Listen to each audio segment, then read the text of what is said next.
はい。皆さん、こんにちは。ジローです。本日もよろしくお願いいたします。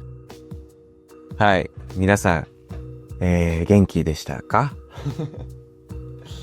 お元気でしたか？僕は元気ですよ。僕はいつでも元気です。はい。今皆さんが、見ている画面にはですね、2つのものが映っていると思います。はい。一つは、私、ジローですよね。人間のジローです。で、もう一つここにあるのが、皆さんこれ、何かわかりますかね？画面を今見ていない人は、何のことを話してるか、わからないと思うんですけど、僕ともう一つのものが、今画面には映っています。はい。これです、これ。赤い文字が書いてありますよね。で、中に入っているのが何でしょうか？白い粉が入っています。はい。これ実は塩ですね。塩です。はい。料理に使う塩です。で、このね、塩は日本でいう本当に典型的な塩でございますね。だから料理に使う塩です。ただね、僕はこの塩買ったんですけど、全く使ってないです。全く使ってないです。はい。いや、これを買った時は、料理をする意欲があったんですよ。ただ、その後何回か使ったかな。1、2回使ったと思います。1、2回料理をした記憶があります。ただその後めっきり料理はしなくなっちゃいましたね。はい。皆さんは家でよく料理されますかね？料理しますか？料理楽しいですよ。もちろん。料理は楽しいですよ。で、僕も料理嫌いではないです。はい。ただ、美味しい料理を作れるわけではないです。でもね、僕はどんなものでも美味しく食べられるんで、はい。どんな料理でもいいんですけど、ただ、料理しないですね、僕は。これにはね、ちゃんとした理由があるんですよ。まず、料理しなくても、安くて美味しいものが、日本にはありすぎる。うん。これにつきますね。これが最大の理由と言っても、過言ではないですよ。うん。スーパーに行けばね、美味しいお惣菜、美味しいお肉料理、たくさんあります。で、スーパーに行かなくても、ファストフードショップもたくさんありますし、夜ご飯を安い値段で食べられる場所はたくさんありますよ。だからね、わざわざ時間をかけて料理を作らなくていいやって思っちゃうんですよね。しかもね、僕今一人暮らしなんで、誰かのために作るとか、そういうことを考えなくていいんですよ。誰かを育てないといけないとかね。はい。なので僕はずっと、外食をしたり、スーパーで食べ物を買ったりしてますね。皆さんはどうですか？場所によると思うんですよね。日本とかはね、安くて美味しい料理が食べられますからね。で、僕の台湾の友達もね、家では料理作らないって言ってたね。それこそ日本と同じで、安くて美味しい料理が手に入るからって言ってましたよ。で、そういう国って日本の他にもあると思うんだよね。日本と台湾の他にも、わざわざ料理をしなくても、安い食べ物が買えるから、料理をしないっていう人が多い国はあると思います。ただね、まあ僕がお金なかっただけかもしれないんだけど、僕がヨーロッパにいた時は外食あまりしませんでしたね。僕実は昔ヨーロッパに住んでたんですよ。でその時は、スーパーで買えるものとか、レストランで食べられるものっていうのは、本当に高かったんですね。高かったんですよ。で、僕がヨーロッパにいた頃と比べて、今は円安が進んでいるので、なおさら日本人にとって、高価なものばかりだと思います。はい。だから、ヨーロッパの人とか、物価が高い国に住んでいる人は、日本と比べて、料理する頻度が高いんじゃないかって思いますね。どうなんだろう。でも僕がお金なかっただけですか、これ。はい。物価が高い国の方々も、外に行って外食しますか？します？まあ、そこがね、気になりますね。まあ料理はね、なかなかやりませんね。だから最近は、料理の仕方を忘れてきちゃいましたね。忘れてきちゃいました。まあでも、いつかまた料理をする時が来ると信じて、うん、頑張ります。でもね、たまに旅行先なんかで友達と料理することはあるよね。ただ、主に友達が料理を作ってるね。僕はそれを、料理をしている友達を応援しているだけだね。はい。応援なら誰にも負けないんで、料理は作れないんですけどね。はい。今日はですね、今前置きが長くなったんですが、あるテーマを持ってきました。こんな僕でもテーマが作れましたよ。はい。まあ、テーマって言ってもね、まあ、すごいシンプルなんですけどね。今日話したい内容は、ゲームについてです。ゲーム。皆さんゲームやりますか？僕はね、あんまりやらないんですよ。はい。あんまりゲームはしません。ただね、まあ最近、僕の YouTube チャンネルに、マインクラフトをする動画をアップロードしたんですが、まあ、それに関連して、ゲームについてお話できたらなと思います。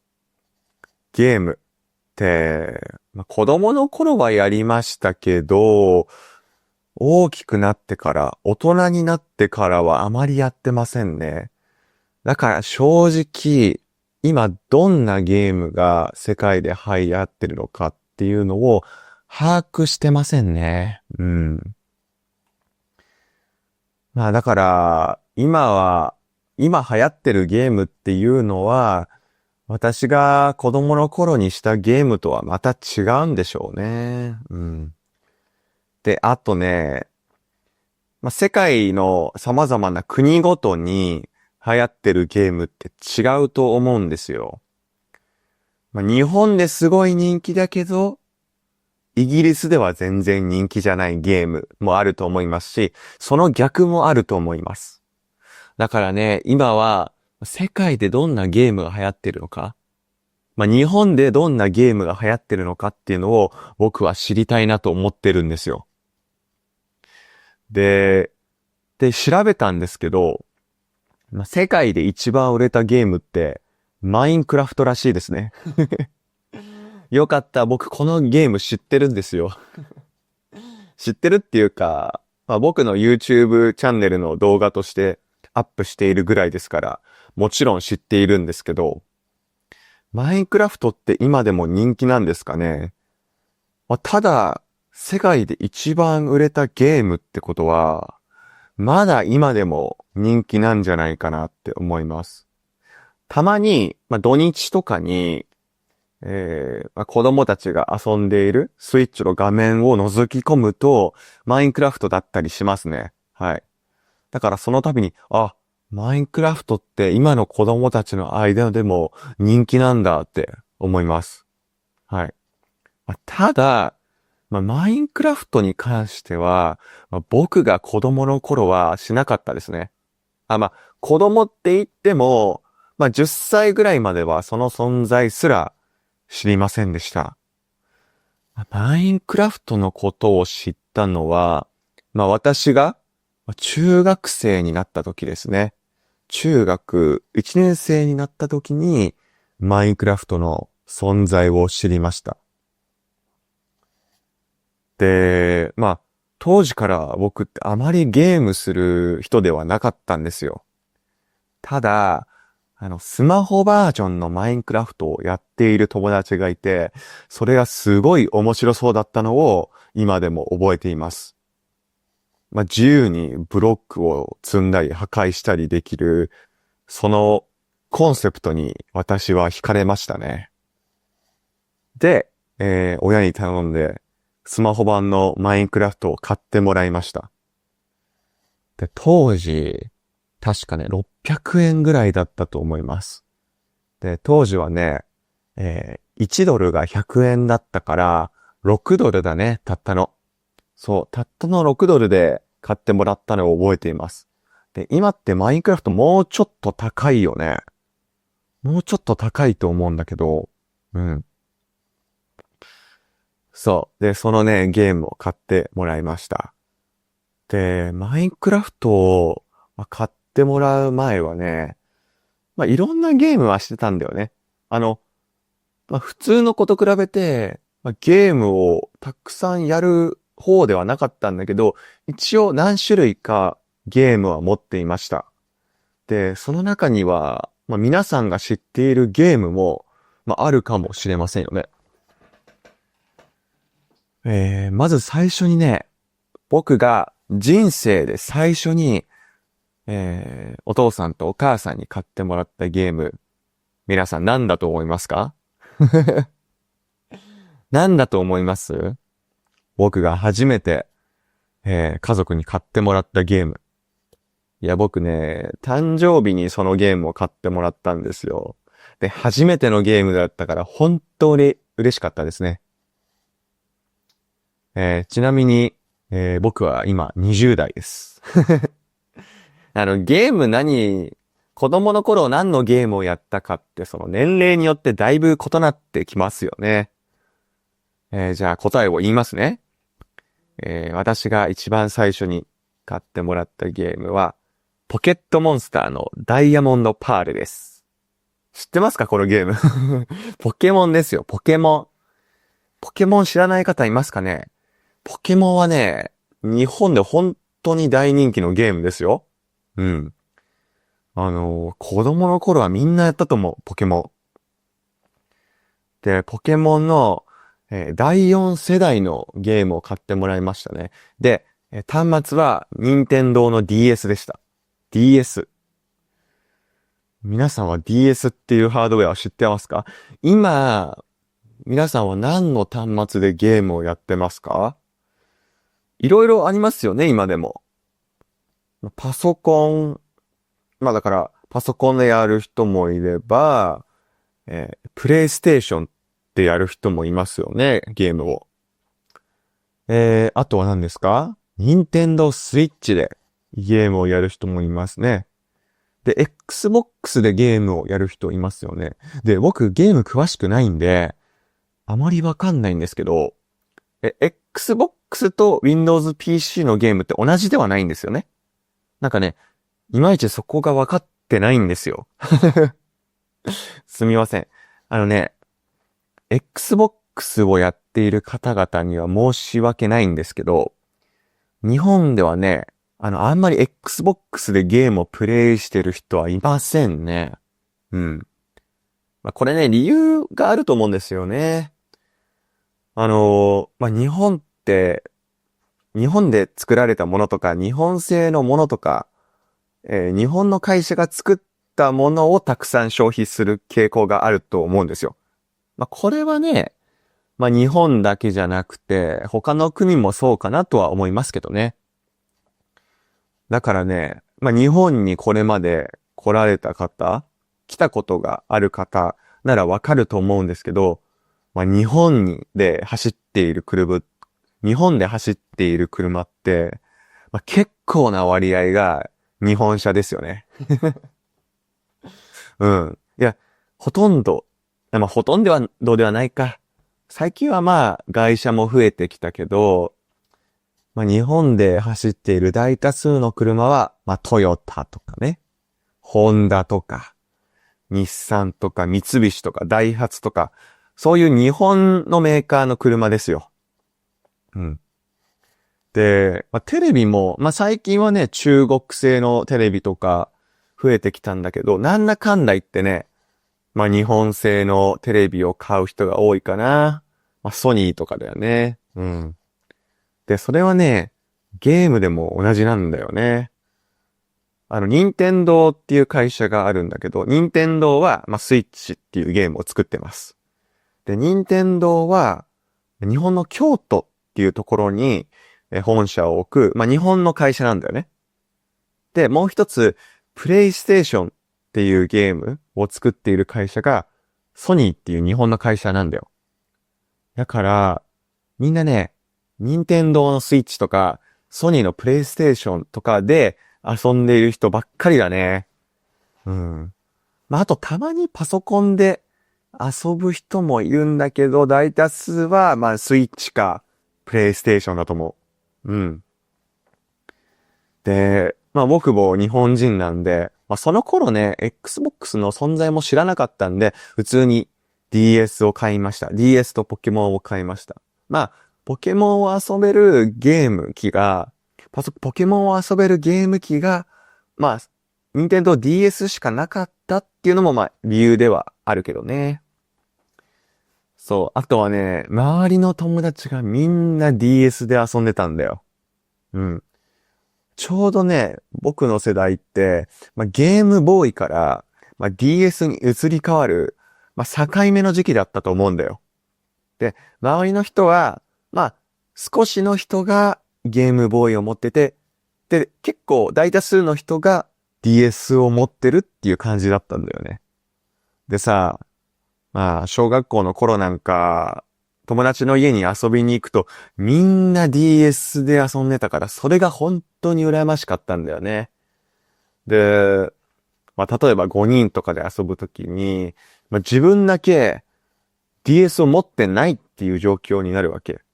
で、その時ね、本当に友達が羨ましくてね。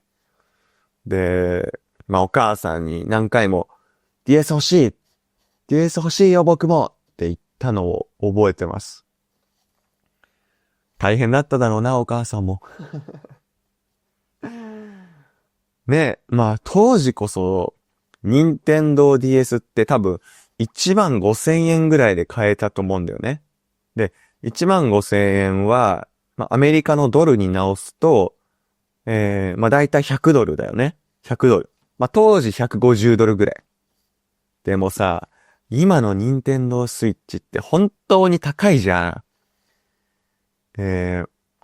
今何円ぐらいだろう。確か、4万円ぐらいで売ってた気がしていて、でさ、新しいモデルが発表されたじゃん。スイッチの。任天堂スイッチ2。あれはもっと高いでしょ。もっと高価だよね。だからさ、今の親って大変だなと思った。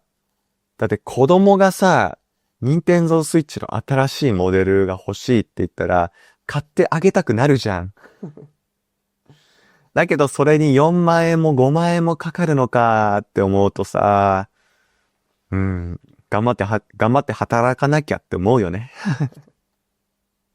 どう思う最近のさ、ゲームちょっと高すぎない新しいニンテンドースイッチもプレイステーションも。どう思うまあ、しょうがないか。今何でも値段上がってるからね。スマートフォンも年々高くなってきてるし、パソコンも年々高くなってきてるし。みんなはさ、物価の上昇を感じてる物価の上昇を感じていますかもしかしたら僕だけなのかな感じているの。日本はね、ずっと物価高が続いているんだよね。で、特にみんなが注目しているのがお米の値段。日本人ってみんなお米食べるからさ、お米の価格に関してはみんな敏感なんだよ。で、僕はあまり物を買うときに値段を見ないタイプだからそこまで感じてはないんだけど、お米の物価が今上がってます。はい。で、他にもね、いろいろ物価が上がり続けているものっていうのはあるんだけど、みんなと違う状況なのはね、間違いなく円安だね。いや、僕日本人でさ、給料を日本の円でもらう立場からすると、日本の円の価値がどんどん下がっていくと、もう何もかもが高くなっていくわけ。そう、それが辛い。だからさ、海外旅行とか行くのも、一苦労なんだよ。そうさ。そう。このポッドキャスト、タイの方聞いてるかな？タイに住んでる方いらっしゃいます？僕ね、2019年に一回タイに遊びに行ったことがあります。で、その5年後の2024年にもまたタイに遊びに行きました。で、その間5年間あったんだけど、5年後びっくりしたね。あれ？タイってこんなに高かったっけって思いました。本当に。冗談じゃないです。そんな具合に、タイの物価も上がってるのもあると思うんだけど、日本の円の価値も同時に下がってるから、海外旅行した時に、うわ、値段が高いって感じることが多い。うん。本当に多いですよ。だからね、ゲームもそんな感じになっていくのかな。ゲームって娯楽だからさ、娯楽に、お金をかけるは、お金をかけるのは、普通の話ではあるんだけど、できるだけね、安く遊びたいよね。そう。でね、今ね、世界で最も売れたゲームランキングっていうのを今、僕は見ています。で、第1位がマインクラフトらしいですね。で、第2位がグランドセフトオート。あ、これも人気ですね。日本ではね、これグラセフって略されますね。みんなグラセフって呼んでます、このゲームのことは。グラセフもね、今は周りにやってる人あまりいないかな。それこそ僕が12歳とか13歳の頃に、やってた人が多いイメージだね、グラセフは。で、第3位がテトリス。あ、テトリスも人気だよね、このゲーム。みんな知ってるよね、このゲーム。僕もたまにやります。スマホアプリで。本当に暇な時に、テトリスで遊ばせていただいております。で、第4位が、Wii スポーツ。あ、Wii スポーツなんだ、第4位。へえ。Wii のゲームですね。僕も Wii は欲しかったね。Wii 買ってもらえなかったんですけど、Wii こそ、友達の家に行くと絶対にあるから、うわ、羨ましいって毎回思ってましたよ。で、第5位が、マリオカートね。マリオカート8。任天堂スイッチと Wii U の商品ですね。マリオカート僕大好きですよ。ただね、僕自身はマリオカート持ってるわけじゃないんですよ。持ってないです、マリオカートは。ただ、マリオカートのゲーム実況を見るのが好きです。YouTube で。うん。マリオカートのゲームをプレイしている動画が YouTube 上にはたくさんあるんで、僕はそれを見るのが大好きです。なので、今まで、僕自身はマリオカートを持ったことがないんですけど、多分ね、ほとんどのコースを把握していると思います、ゲーム内の。そう、たくさんの YouTube 動画を見たからね。うん。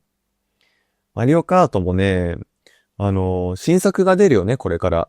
うん。これから新作が出ます。スイッチの、新作が出るのと同時にマリオカートも新作が出るらしいですね。だからね、マリオカートの新作は自分で買ってやってみたいね。うん、やってみたい。楽しそうだよね、あのゲームね。うん。で、第6位が PUBG。PUBG ね。パブ G って略されるやつだね。第7位が、レッドデッドリデプション。リデンプションか。知らないな。うん、このゲーム知りません。このゲームのファンの方がいたら、申し訳ないんですけど、知りません、このゲーム。うん、知らない、このゲームは。ちょっと詳しい方いらっしゃったら、ぜひ、どんなゲームなのか、教えてください。はい。でね、せっかくやし、世界にね、どんなゲームがあるのかとか、どの国で、どのゲームが人気なのかっていうのをね、知りたいです。僕は。もちろんね、日本にいると、日本で人気のゲームの情報は、ちょくちょく入ってくるんですよ。ただ、海外とか、それこそ世界中で人気のゲームが何なのかっていうのを知りたい。で、累計の販売本数だけじゃなくて、今、流行しているゲームが何なのかを知りたいね。うん。このさ、ランキングの中に入ってないけど、有名なゲームって、たくさんあると思うんだよね。で、あわよくば、僕の YouTube チャンネルで、そういうゲームをプレイしたいなと思ってる。うん。前ね、マインクラフトの動画をアップしたんだけど、他のゲームもやってみたいよね。そう。他のゲームもやってみたい。いや、これね、僕特有の悩みかもしれないんだけど、子供の頃、ゲームをあまり買ってもらえなかったんだよ、親に。うん。親に、あまりゲームを買ってもらえなかった分、今ゲームをすごいやりたいわけ。ゲームやりたいんだよね。なんか楽しいゲームないかなーってね、探してはいるんだよ。うん。買ってはいないんだけどね。だけどさ、一人でやるより、複数人でやった方がいいじゃん。それこそ友達と一緒にゲームをやる方が、一人でゲームをやるよりは楽しいじゃん。でさ、今は、最近僕が YouTube のチャンネルを始めて、何人かの人が、僕の動画を見てくれるようになりました。で、コメントとかさ、してくれるようになりました。これはチャンスかもって思ったんだよね。たとえ一人でプレイしてるとしても、そのプレイの様子を、他の人が見てくれたら、それは複数人でプレイしてるのと同じ感じを味わえるんじゃないかって今思ってるんだよね。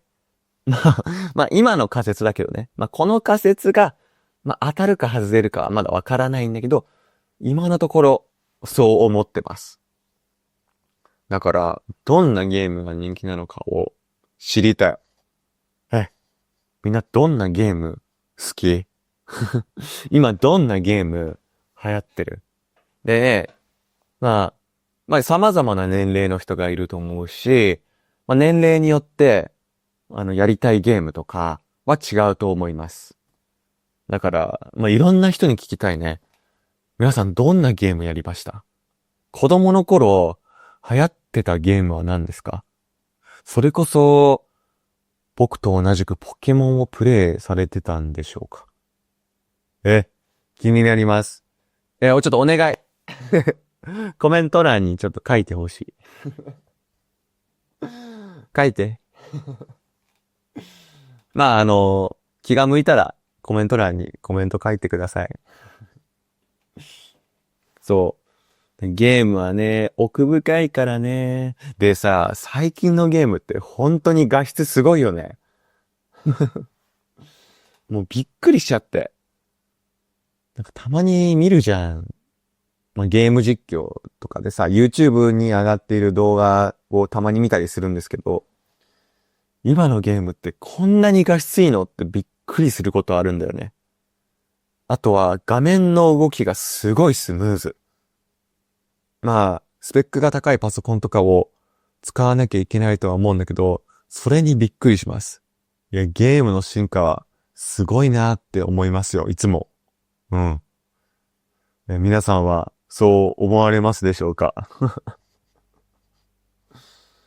何事も進歩はすごいんだけどね、技術の。最近はあれですよね。AI が流行していますよね。皆さんの国でもそうですか？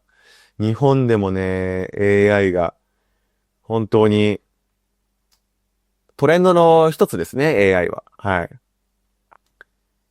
ただ、悲しいことといえば、日本製の AI モデルっていうのはあまりないですよね。日本の会社で、AI モデルを作っている会社はあるんですけど、そんなにね、数は多くないですし、アメリカとか中国とかと比べるとその数が少ないですし、その性能もあまり多くないです。で日本で作られている AI は、アメリカ製の AI モデルを、チューニングしたものとかね、中国製の AI モデルを日本語用にチューニングしたものとか、そういうのばかりなんで、それが悲しいですね。一日本人としては。そう。こうやってね、新しい分野で、日本があまり存在感を示せてないよねっていうのが日本人がずっと思ってることなんですよ。で、これ、日本に住んでいない方は、あまり、感じないかもしれないんだけど、日本人にはね、そういう意識がすごいあります。うん。結構あるんですよ。で、さっき話したみたいに、ゲーム業界とか、車業界だと、日本の企業はまだ存在感があるかなとは思いますね。ただね、今も徐々に、他の国に、シェアを奪われてきてはいるんだけど、ただまだね、そういう車業界とかゲーム業界では、一定の存在感はまだ日本の会社にはあると思います。うん。ただ、新しい AI 産業だとか、これは大して新しくないけど、IT の業界とかでは、日本の企業はあまり存在感が示せてないので、ちょっと日本やばいんじゃないのっていう声がね、日本国内ではたくさんあります。ただ、何もいい結果が残せてないね。うん。だから、日本は新しい分野に弱い気がします。うん。なんでなんだろうね。皆さんはなんでだと思いますか？ただ昔からあるゲームとかアニメとかの分野だと日本は強いよね。うん。で、日本人がね、今すごい危惧している産業はやっぱり車業界です。車業界。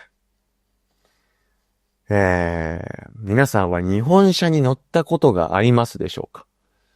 僕はあります。もちろんあります。日本人ですからね。というか、あまり日本車以外の車に乗らないです。僕は。常にね、僕は日本にいるので、日本車ばっかりに乗ってますね。たまに外国の車に乗ることもあるんですけど、基本的には日本の車に乗ってます。で、日本の国内では、日本の車がね、一番売れてるんですけど、海外だとそうでもないんじゃないですか。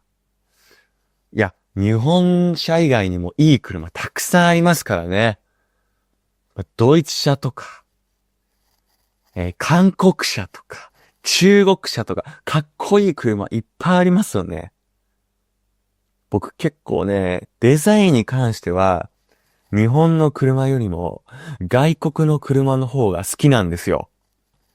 で最近は特に中国車とか韓国車でかっこいい車多いですよね。だからね、僕も乗ってみたいなって結構思ってます。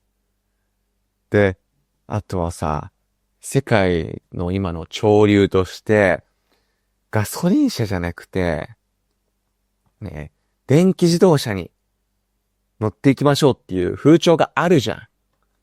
で、世界的にもそれが押し出されている気がするんだよね。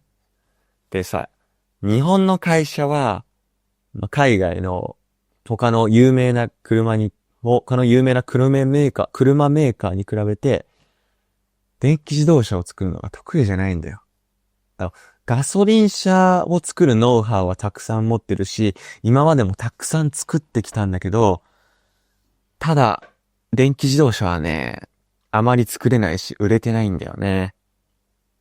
ただ、世界にはかっこいい電気自動車いっぱいあるよね。しかもさ、運転してる時に全く音がしないのがいい。みんなはさ、今、電気自動車とガソリン車どっち乗ってるの？どっち乗ってる？みんなどの国に住んでて、どっちの車乗ってる？今いろいろ種類あるよね。ガソリン車でしょ？あと、ただのガソリン車ではなくてハイブリッド車もあるよね。あとは電気自動車、燃料電池車。あとは、電気もガソリンもどっちも入る PHEV っていうのもあるよね。みんなどれ乗ってるんだろう。日本だとね、やっぱりハイブリッド車とかガソリン車に乗ってる人が多いかな。充電スタンドがさ、あまり普及してないから、みんな乗らないね、電気自動車には。でも、ただ、僕はヨーロッパに行った時に本当にびっくりしたんですよ。こんなに電気自動車多いのって思いました。でさ、国によっても違うんだよね。僕が一番びっくりしたのは、ヨーロッパの中でも、ノルウェーに行った時かな。ノルウェーの人みんな電気自動車乗ってるね。首都のオスロとか、第二の都市のベルゲンにはね、2台に1台は電気自動車だったのを今はもう覚えてる。うわ、電気自動車すごい多いなーって思いました。で、電気自動車って見た目かっこいいじゃん。だからね、この車かっこいい、この車かっこいいって言って、たくさんかっこいい車が走ってたのを覚えてますね。やっぱり、ヨーロッパだと電気自動車の割合が高いのかな？やっぱり中国とかだとさ、たくさん電気自動車走ってるって聞いたことあるんだけど、本当？中国住んでる方いますか？教えてください。僕まだ中国行ったことないんですよ。中国はね、本当にたくさんのいい電気自動車メーカーが多いですからね。で、ノルウェーと違って、東南アジアはやっぱりまだね、ガソリン車が多かった。うん。ヨーロッパに行った後にね、インドネシアとタイに行ったんだけど、ガソリン車の割合が多かったかな。うん。で、日本はまだまだガソリン車がたくさんあるね。やっぱり、充電スタンドがあんまり多くないから、それが原因だと思う。一番大きな原因じゃないかな。あとは、そもそも日本のメーカーがあまり電気自動車を販売していないっていうのも、理由の一つかなとは思うけどね。だからね、びっくりしたんだよね。ヨーロッパから日本に帰ってきた時に、うわ、ガソリン車ばっかりだって思いました。うん。思いました。そのことを今でも覚えてますね。で、ノルウェーはもう2021年とか2022年に僕はノルウェーに行ったんですけど、その時、オスロで2台に1台が電気自動車だったので、今はほとんどの車が電気自動車になってるんですかね。どうなんだろう。ただ、トレンドってありますからね。電気自動車が売れる、電気自動車が流行の時もあれば、そうではない時もあると思いますし、実際に行って確かめてみたいですね。ヨーロッパ行きたくなってきたな。ヨーロッパね、だから3年間は行ってないですね、僕は。うん。だから僕が知っているヨーロッパでは、今のところもうなくなっているんだろうな、と思います。世界は変わるの早いですからね。本当に早い。皆さんは、そんな僕のヨーロッパのような思い出の地はありますか？自分の国以外に、ここが第二のふるさとだなって思える場所はありますかね？僕は実はね、ふるさとというふるさとは持ってないんですよ。もちろん、国のふるさとは日本ですよ。もちろん。日本人ですから。日本大好きですからね。ただ、僕はね、子供の頃からずっと引っ越ししてたんですよ。何回引っ越したかな？ 1、2、3、3回か。うん。4回かな？ 3、4回僕は子供の頃に引っ越しをしました。だからね、友達作るのが大変だったんですよね。引っ越しを頻繁にしている、頻繁にしていた、経験がある方だったら、共感してくれると思います。子供の頃ね、引っ越しが多いと友達作るのが大変。うん。やっと仲良くなれたのに、離れなきゃいけないっていうことが多いんですよ。で、東京に引っ越してきたのが、12歳とか13歳の頃だったんですけど、その頃通っていた学校っていうのは、東京の各地から子供たちが集まる学校だったんですよ。だから、自分の地元に友達がいなかったんですよね。自分が住んでいる場所の近くに友達がいなかったんですよ。だからね、私にふるさとと呼べる場所はないんですよ。そう。それが悲しいね。それがね、引っ越しをたくさんしている人にとっては、とても悲しいことですね。多分一番悲しいことじゃないかな。愛着を持っている場所がないんだよね。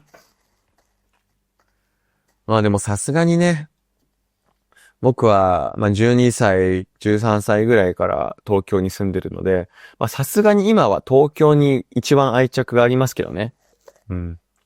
ただ、大きい街として見ると、東京に、思い出もありますし、愛着もあるけど、自分の家の周りに愛着があるかというと、そこまであるわけではないんですよ。うん。いや、皆さんは、ふるさと大好きですか？え、たまに、生まれてからずっと住んでる場所同じですっていう人もいるよね。皆さんの中にもいますか？僕はね、それがすごい羨ましいんですよ。その街とし、その街と一緒に成長したっていう実感もできると思いますし、何よりその地元の友達がいるのが羨ましいですね。そう。幼馴染とか欲しかったな。欲しかったです、幼馴染。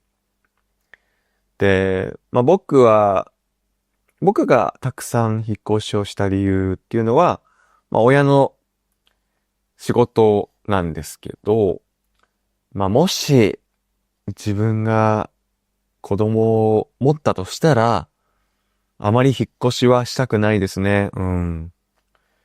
僕が子供の頃に友達を作るのがすごい大変だったっていう記憶があるから、その思いを、自分の子供にはしてほしくないなとは思いますけどね。うん。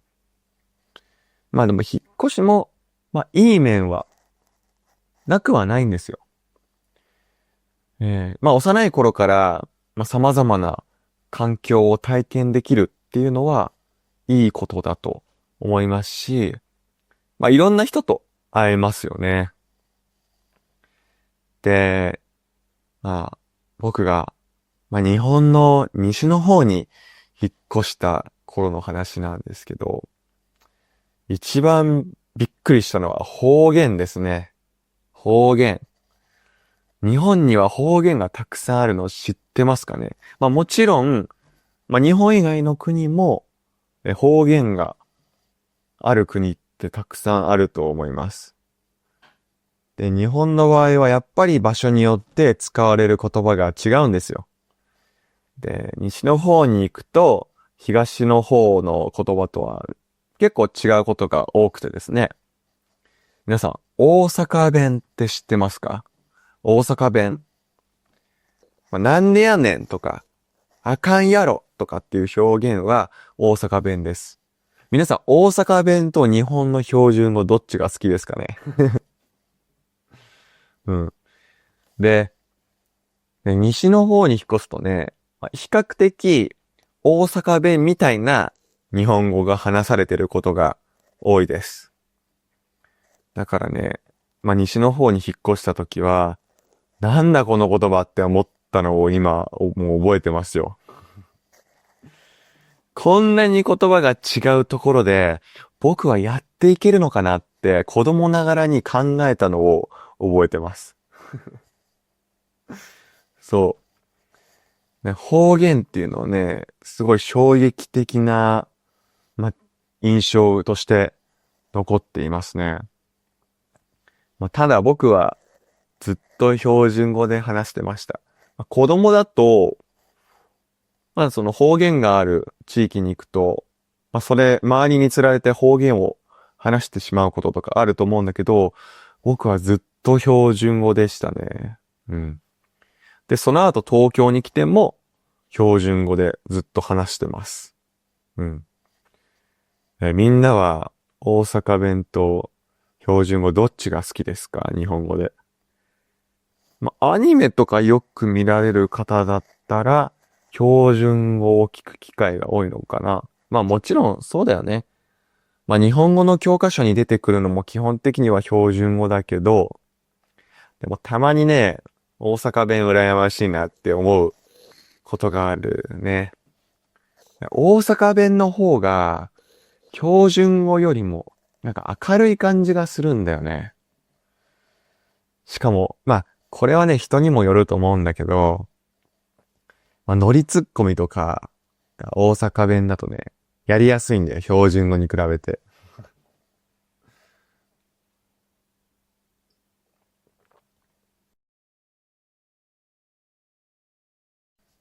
大阪の人たちっていうのは、東京の人たちと比べて、話にね、ユーモアがあります。なんか常に僕を笑かしそうとしてるなっていう風に僕は思うんだよね。だからね、大阪の人は面白い人が多いです。だからね、大阪弁イコール、なんか面白い人が使う言葉っていう認識が僕の中にはちょっとあります。ただ、人によってはどんな人かっていうのは違うとは思うけどね。うん。だからね、たまに大阪弁話してみたいなっていうことがあるんですよ。でもただ、東京の人が話す大阪弁って、全然正しい大阪弁じゃないんですよ。そう、だからちょっと恥ずかしい、話すのが。大阪の人からすると、東京の人が大阪弁を喋っているとわかるらしいんですよね。理由は大阪弁が下手だから。正しい大阪弁になってないらしいんですよ。そう。だからね、東京の人が話す偽物の関西弁のことを、エセ関西弁って言ったりします。だから、僕が話す関西弁っていうのは、エセ関西弁になってしまうんですよ。で、エセ関西弁を話していることを、本物の大阪人とか関西人に聞かれるのって恥ずかしいんだよね。そう。だから、僕は話しません。大阪弁は。あ、でも、大阪弁を、集中的に教えてくれる日本語学習チャンネルがあっても面白いかもね。あるのかな？あったら教えてください。それあったら面白いね。なんか日本語学習するときって基本的に、標準語を習うじゃん。だけど、関西弁とか大阪弁を、メインに教えてくれる学習機関があっても面白そうだよね。なんか人気出そうだよね。え、そういうチャンネルとかそういう教科書ってあるのかな？気になる。でもやっぱり、学習コンテンツによって覚える日本語ってすごい変わってくると思うんですよね。日本の芸人さん、英語で言うとコメディアンだね、に、多いのは、関西出身の人たちです。もちろん東京出身の人もいるけど、関西出身で、人気の芸人の方って、本当に多いです。で、そういった日本の芸人の、動画コンテンツを中心に、見て、日本語を学習した人っていうのは、関西弁がね、上手なんですよ。外国人でも。これ本当に面白いですよね。僕が昔好きだった K-POP アイドルがいるんですよ。K-POP アイドル。韓国人のアイドルの方ですね。で、その人、日本語すごい上手かったんですよ。ただ、その人、いつも関西弁、大阪弁で話してました。なんでやねんとか言ってました。だからね、その人よりも、僕の方が日本語は上手いんですけど、その人の方が僕より大阪弁は上手かったんですよね。これ面白いですよね。うん。で、なんでその K-POP アイドルの方が達者な関西弁を話していたかっていうと、日本語を勉強するときに日本の芸人のコンテンツをたくさん見たらしいんですよ。DVD とか、を使って、映像で日本語を学んだらしいんですよね。で、なので、普段聞いてる日本語っていうのが関西弁ばっかりだったんですよ。で、結局話せるようになった時も関西弁で日本語を覚えてしまったというね。面白いですよね、これ。だからね、皆さん日本語っていう一つの言語を今学ぼうとされてるんですけど、日本語の中にもいろいろ選択肢があるよっていうことを僕は伝えたいです。いや、これ本当ですよ。ただね、世の中に溢れている日本語学習コンテンツっていうのは、標準語のものが大多数だと思います。で、僕はね、今のところ関西弁を主に取り扱った教材とかっていうのを知らないので、あったらいいな、あったら教えてくださいね。そう。だからわざわざ標準語を覚えなくてもいいんですよ。自分、関西弁の方が、大阪弁の方が自分の性格に合うなと思ったら、大阪弁を覚えればいいなと思います。うん。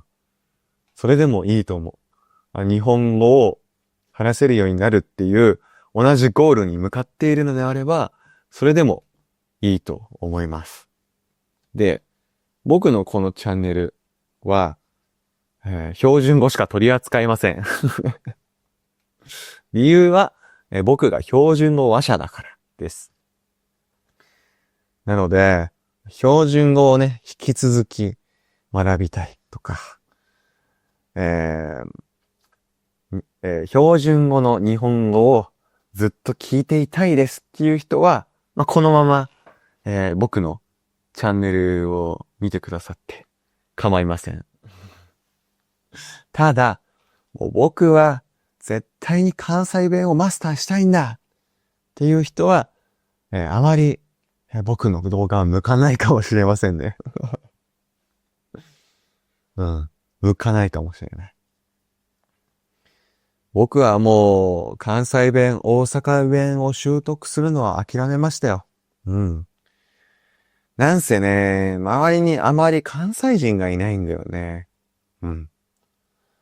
ただ、関西人の人も東京に来ると標準語で喋ったりするんですよ。だからなおさら東京にいると関西弁を聞く機会っていうのがない。うん、全然ない。だから関西弁を東京にいて習得するっていうのは、結構ハードルが高いです。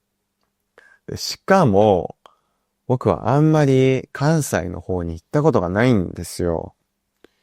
で昔は、京都に3回ぐらい行ったことがありますね。で、京都は大阪の隣です。で、大阪に関しては、今まで1回しか行ったことないです。うん。で、大阪ってさ、外国人観光客にすごい人気の場所なんですけど、なので、この動画を見てくださっている方の中には、もう大阪2回も3回も行ったことあるよっていう人いるかもしれないんですが、日本に住んでいて、東京に住んでいる私は、大阪に1回しか行ったことないです。でも大阪楽しかったですね、あそこ。楽しい記憶があります。なんといっても料理が美味しいね。うん。たこ焼きとか、お好み焼きとか、美味しい料理があります。で、やっぱり、東京に次いで日本第二の都市なので、いろいろなものがありますよね。代表的なところで言うと、ユニバーサル・スタジオ・ジャパンがありますよね。で、僕、大阪に行った時は、あまり長い間大阪にいられなかったんですよ。だから、ユニバーサル・スタジオ・ジャパンに行って、その後に大阪の街を歩く暇がありませんでした。だから、僕の中での大阪の記憶っていうのはほとんどがユニバーサル・スタジオ・ジャパンです。